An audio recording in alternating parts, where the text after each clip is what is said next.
And then we move to the next. Thank you, Mr. Speaker. Your leader will speak for you. Thank you, Mr. Speaker. I just came when the Honorable Leader of Majority was on his feet regarding this matter, Mr. Speaker. Ordinarily, I don't delve into matters of cabinet secretaries and their engagement with the House. But on this one, Mr. Speaker, I want to adopt in totality the sentiments that have been expressed by Honorable Chungwa and add that there's something that seems to happen to people once they go to the executive. There are people who are in the executive who previously were in this house, like this particular honorable lady. Once they cross to the executive, they acquire some holier than life, bigger than life status, and they think that they can lord it over everyone.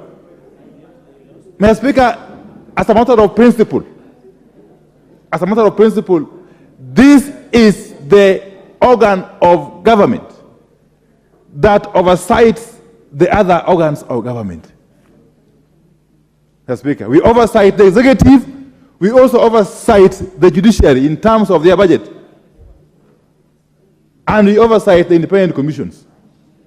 So this message must go out very clearly and loudly so, that regardless of who you are, and especially if you happen to sit in the cabinet, you must understand that apart from being answerable to the appointing authority, you are squarely answerable to this House. And if this House invites you, everything else can wait. In fact, must wait. And you run here to address the issues over which you have been invited. Mr. Speaker, I have heard a lot of complaints from my members here. A lot of complaints from my members here regarding this particular cabinet secretary about how contemptuous she continues to treat not only members of parliament but also the institution of parliament as a whole. This is something that cannot be countenanced, especially in the face of the 2010 Constitution, which bestows on this House enormous responsibility. Enormous responsibility. Mr. Speaker, let me say this, that if this House wants to protect its integrity, its credibility, and safeguard its independence and authority, it must use one such case as an example. Just take the boldest step and indict this cabinet secretary once and for all. Mr. Speaker, I will be more than happy. Honorable Chungwa, I will be more than happy to second you if you are to move a motion here of impeachment against this cabinet secretary. And there are many, these kind of persons, these characters. There are many. Mr. Speaker, unfortunately, I don't engage with them, but my members do. But the reports I am getting is that there are a number of them who are behaving in a similar manner. We want to remind them, wherever they are, that you cannot wield any more power than people who have been elected by Kenyans and sent to this House to represent them and address the issues of concern to the whole country.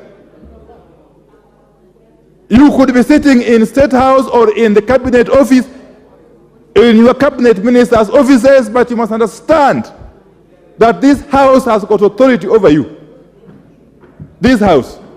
So I want to really plead, and I'm seeing this letter, Mr. Speaker. Mr. Speaker, this letter on the face of it is really insulting.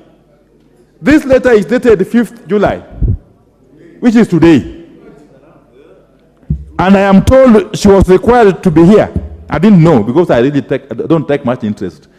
But I am told she was supposed to be here today. If you got a letter inviting you to Parliament for whatever reason, either to a committee or to the whole House, for whatever reason, 3 weeks in advance, You cannot wait until the last minute and then you write to Parliament that you are engaged in some nebulous activity in some dingy places. Mr. Speaker, you cannot do that. And in fact, I will be inviting, Mr. Speaker, as I conclude, I will be inviting my colleagues not to wait for the Honorable Chungwa to initiate that process. I would be inviting my colleagues, especially on this side, please proceed and initiate the process of sending this cabinet secretary home, and you will get my full support. Thank you. Thank you. I will not escalate that debate. I think wherever the minister is, she's had order. The minister has had very strong sentiments from the leadership of the House, and I'll